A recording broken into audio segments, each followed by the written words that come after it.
ദ്രോഹിക്കാതിരിക്കുക. കടുത്ത ആരോഗ്യ പ്രതിസന്ധി വെളിപ്പെടുത്തി നമ്മുടെ സ്വന്തം രേണുസുതി. താൻ നേരിടുന്ന കടുത്ത ആരോഗ്യ പ്രശ്നങ്ങളെക്കുറിച്ച് വെളിപ്പെടുത്തി രേണുസുതി പങ്കുവച്ച വീഡിയോ സോഷ്യൽ മീഡിയയിൽ വൈറലാകുന്നു, ചർച്ചയ്ക്കിടയാകുന്നു. കിടക്കയിൽ എഴുന്നേറ്റ് ഇരിക്കാൻ പോലും കഴിയാത്ത അതീവ ഗുരുതരാവസ്ഥയിലാണ് താനെന്നും ശാരീരികമായ തളർച്ച തന്നെ വല്ലാതെ തളർത്തുന്നുണ്ടെന്നും രേണു വീഡിയോയിലൂടെ പറയുന്നു. തീരെ വയ്യ, എഴുന്നേറ്റ് നിൽക്കാൻ പറ്റുന്നില്ല, തല നേരെ നിൽക്കുന്നില്ല എന്ന് വികാരാധീനയായാണ് രേണു സംസാരിക്കുന്നത്.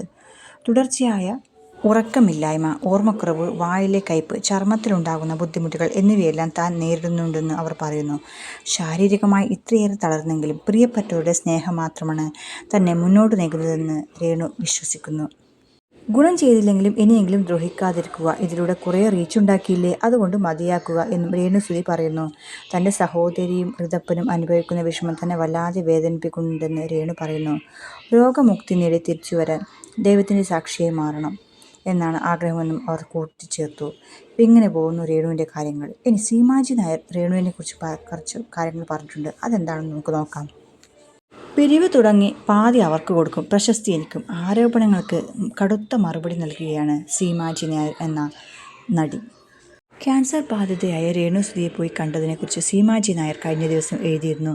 എന്നാൽ താൻ രേണുവിനെ കണ്ടതിനെക്കുറിച്ച് പറഞ്ഞത് പണപ്പിരിവ് നടത്താൻ വേണ്ടിയാണെന്ന് ചിലർ ആരോപിച്ചതോടെ മറുപടിയുമായി എത്തിയിരിക്കുകയാണ് സീമാജി നായർ. താൻ സംസാരിച്ചത് ക്യാൻസർ എന്ന അവസ്ഥയെക്കുറിച്ചാണ്, അല്ലാതെ രേണുവിനെ പ്രകീർത്തിച്ചുകൊണ്ടുള്ള പോസ്റ്റ് ആയിരുന്നു എന്നില്ല എന്നാണ് സീമാജി നായർ പറയുന്നത്. ഇനി അവരുടെ വാക്കുകളിലേക്ക്. കഴിഞ്ഞ ദിവസം രേണുസുതിയെക്കുറിച്ച് ഒരു പോസ്റ്റ് ഞാൻ ഇട്ടിരുന്നു. അതിൽ ഞാൻ വ്യക്തമായി പറയുന്ന ചില കാര്യങ്ങളുണ്ട്. അത് ക്യാൻസർ എന്ന അസുഖത്തെക്കുറിച്ചും അതിൻ്റെ അവസ്ഥയെക്കുറിച്ചുമാണ്, അല്ലാതെ രേണുവിനെ പ്രകീർത്തിച്ചുകൊണ്ടുള്ള പോസ്റ്റ് അല്ല.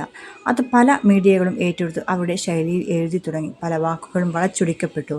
അതിൽ ചില കമൻറ്റുകളും വന്നു. അതിൽ തിരുവനന്തപുരത്ത് നിന്ന് ഒരു ഷീജ പ്രൊഫൈൽ ലോക്കാണ് എഴുതി, ഞാൻ പിരിവ് തുടങ്ങും, പാതി ഞാനെടുക്കും, പാതി അവർക്ക് കൊടുക്കും, പ്രശസ്തി എനിക്കുമെന്ന്.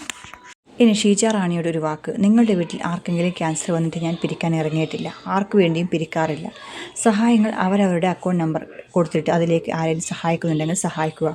അതെടുക്കാനും കൈകാര്യം ചെയ്യാനും അവർക്ക് മാത്രം അധികാരം. ഈ ഭൂമിയിൽ കടന്നുപോയ പ്രിയപ്പെട്ടവരുടെ മാതാപിതാക്കൾ ഇവിടെ ജീവിച്ചിരിപ്പുണ്ട്, ബന്ധുക്കൾ ജീവിച്ചിരിപ്പുണ്ട്. ഇന്നും ആ വീടുകളിൽ ഒരു പ്രശ്നം വന്നാൽ ആദ്യം അവർ എന്നെയാണ് വിളിക്കുക.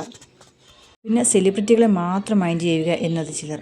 സത്യത്തിൽ ചിരിയാണ് വരുന്നത്. ഏകദേശം 34 വർഷങ്ങൾക്ക് മുൻപ് ഒരു സെലിബ്രിറ്റിയും അല്ലാതിരുന്ന കാലത്ത് എൻ്റെ അമ്മയെയും കൊണ്ട് RCCയുടെ വരാന്തകളിൽ ഇരുന്ന വ്യക്തിയാണ് ഞാൻ.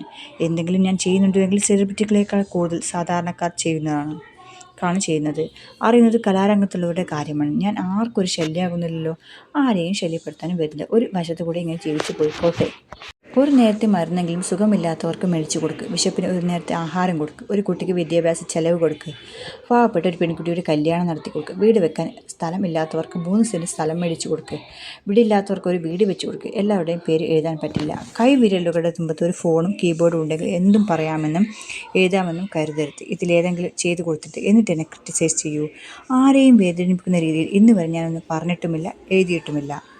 ഇങ്ങനെ പോകുന്നു സീമാജി നായർ എഴുതിയ കുറിപ്പ്. അപ്പോൾ സീമാജി നായറിനെ എന്തിനാണ് ഈ ഷീജ റാണി ക്രൂശിക്കുന്നത്? സീമാജി നായർ എന്ന വ്യക്തി പൊതുവിൽ നല്ലൊരു വ്യക്തിയായിട്ടാണ് അറിയപ്പെടുന്നത്. എല്ലാവരെയും ഹെൽപ്പ് ചെയ്യുകയും അവരുടെ സഹായിക്കുകയും ആവശ്യത്തിന് മാത്രം പോസ്റ്റ് ചെയ്യുകയും ചെയ്യുന്ന ഒരു വ്യക്തി. അപ്പോൾ രേണുസുതിനെ കാണാൻ പോയ ഒരു നടി എന്ന നിലയിൽ, ഒരു വ്യക്തി എന്ന നിലയിൽ സീമാജി നായരെ നമ്മൾ ക്രൂശിക്കേണ്ട കാര്യമില്ല. അവൾ അല്ലെങ്കിൽ അദ്ദേഹം, ആ വ്യക്തി ഒരു നല്ലൊരു ആളാണ്. അതുപോലെ തന്നെ ഈ വിഷയത്തിൽ നിങ്ങൾക്കുള്ള അഭിപ്രായം എന്താണ്? അതൊന്ന് പറയൂ. ഈ വിഷയത്തെക്കുറിച്ച് നിങ്ങൾക്ക് എന്താണ് പറയാനുള്ളത്? അതുകൂടി ഇവിടെ കമൻറ്റിൽ രേഖപ്പെടുത്തൂ. അതുപോലെ തന്നെ ഈ വീഡിയോ ഇഷ്ടമായെങ്കിൽ ലൈക്ക് ചെയ്യൂ, കമൻറ്റ് ചെയ്യൂ, ഷെയർ ചെയ്യൂ. കൂട്ടത്തിൽ ഈ ചാനൽ സബ്സ്ക്രൈബ് ചെയ്യാൻ ആരെങ്കിലും ബാക്കിയുണ്ടെങ്കിൽ ചാനൽ സബ്സ്ക്രൈബ് ചെയ്ത് സപ്പോർട്ട് ചെയ്യൂ. അതുപോലെ തന്നെ രേണുവിന് വേണ്ടി നമുക്ക് പ്രാർത്ഥിക്കാം. Thank you.